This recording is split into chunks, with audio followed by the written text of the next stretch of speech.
अगर लड़का है तो उसको सपनों की रानी कैसे मिलेगी, और अगर लड़की है तो वो अपने सपनों का राजा कैसे प्राप्त करेगी। सारे व्यूवर्स को मेरी राम राम।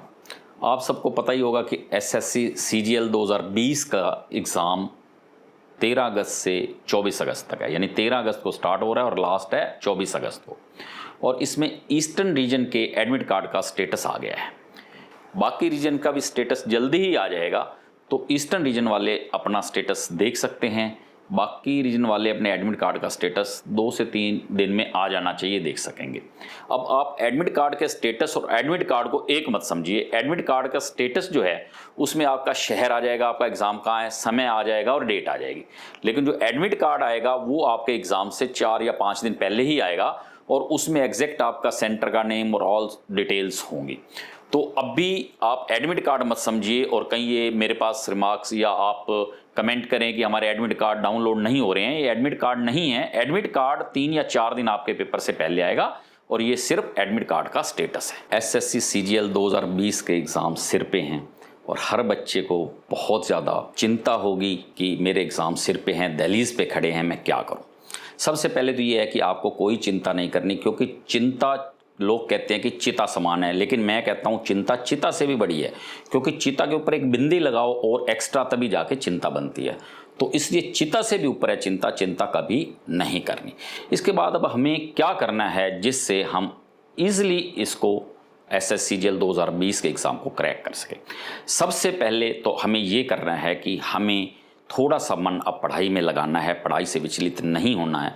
कुछ लोगों के मेरे पास व्यूज़ आ रहे हैं कि पढ़ाई से मन विचलित होता है, सर क्या करें, या बुक उठाते हैं तो नींद आती है, सर क्या करें। इन सब से बचने के लिए सबसे पहले तो अपने पेरेंट्स को याद करो, उन्होंने अब तक आपको इतनी अच्छी तालीम दी है, इतनी अच्छी पढ़ाई कराई है, इतने खर्चे किए हैं और कुछ सपने संजोए हैं कि उनके बच्चे बड़े होकर क्या बनेंगे। अगर इसके बावजूद भी आपका मन विचलित हो रहा है या नींद आ रही है तो फिर ये सोचिए, अगर लड़का है तो उसको सपनों की रानी कैसे मिलेगी। तभी मिलेगी जब अच्छी पोस्ट ले लोगे, और अच्छी पोस्ट कैसे लोगे, जब ये पेपर पास हो जाएगा। पेपर पास करके अच्छी पोस्ट लोगे तो नेचुरली आपको आपके सपनों की रानी मिलेगी।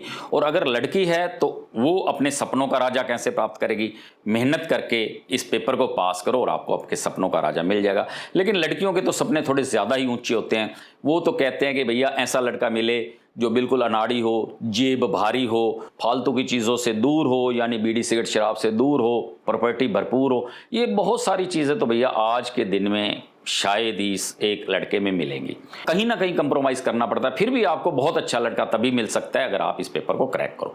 अब क्रैक करने का सबसे बड़ा तरीका ये है कि आप बगैर चिंता किए निश्चिंत होके आप पेपर की तैयारी में लगें और डेली 1 घंटा सुबह म्यूज़िक या संगीत या मूवी या स्पोर्ट्स या जो भी आपको अच्छा लगता है, डेली आपको 1 घंटा वो करना है, ताकि आपका मन बिल्कुल फ्रेश हो जाए। और फ्रेश मन होगा तो आपको पढ़ाई भी अच्छी आएगी, सब कुछ अच्छी होगी। दूसरा, आपको नींद कम से कम 7 घंटे लेनी है। कुछ लोग कहते हैं मैं सारी रात पढ़ा, मैं ये पढ़ा, नहीं, कम से कम 7 घंटे नींद लो। कुछ लोग कहते हैं मैं 16 से 17 घंटे पढ़ता हूँ, मैं उसको भी बेकार समझता हूँ, क्योंकि उसमें आप उतनी आउटपुट नहीं निकाल पाते। आप 6, 7, 8 घंटे पढ़िए, सफिशिएंट है। तीसरी चीज़, आप मॉक टेस्ट ज़रूर लगाओ, क्योंकि मॉक टेस्ट से आपका एक तो पूरा रिवीजन होगा।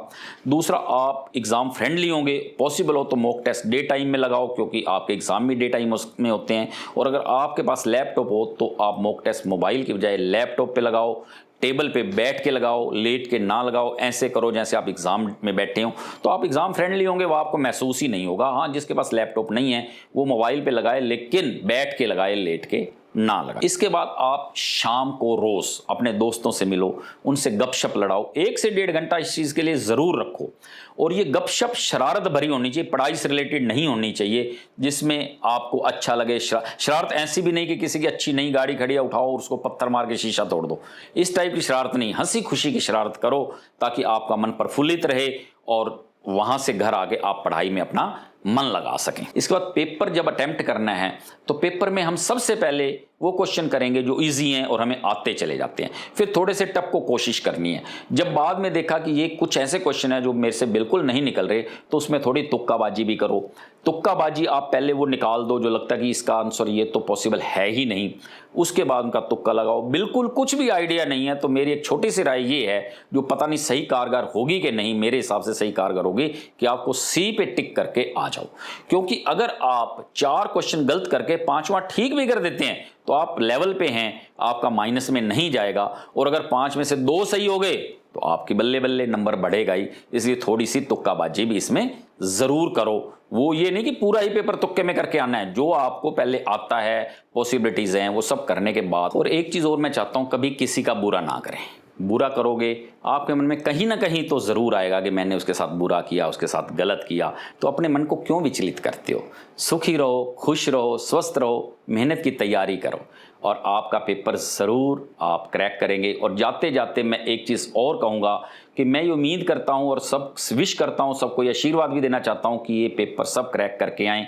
मगर फिर भी अगर कोई बच्चा इसको क्रैक नहीं कर पाता तो उसको ज़्यादा टेंशन नहीं लेनी, चिंता नहीं करनी, क्योंकि पढ़ाई कभी ख़राब नहीं होती। कहीं भी जाइए आपको पढ़ाई आपके काम आएगी। हर लेवल पे आप ज़िंदगी के कहीं भी हैं, आपकी नॉलेज आपके काम ज़रूर पे ज़रूर आएगी। और एक चीज़ और है, अपनी नॉलेज को पूरा बांटिए। अगर किसी दोस्त को किसी भी क्वेश्चन पे अड़ रहा है, उसकी हेल्प करो करने में, क्योंकि यही एक ऐसा धन है जो आप जितना बांटोगे उतना बढ़ेगा। और ये एक ऐसी प्रॉपर्टी है जो कोई नहीं बांट सकता। बाकी हर तरह की प्रॉपर्टी भाई बहनें कोई भी बांट सकता है, ये ना कोई चुरा सकता है ना बांट सकता है। तो नॉलेज हमेशा आपके साथ रहेगी, कभी वेस्ट नहीं जाएगी। Thank you.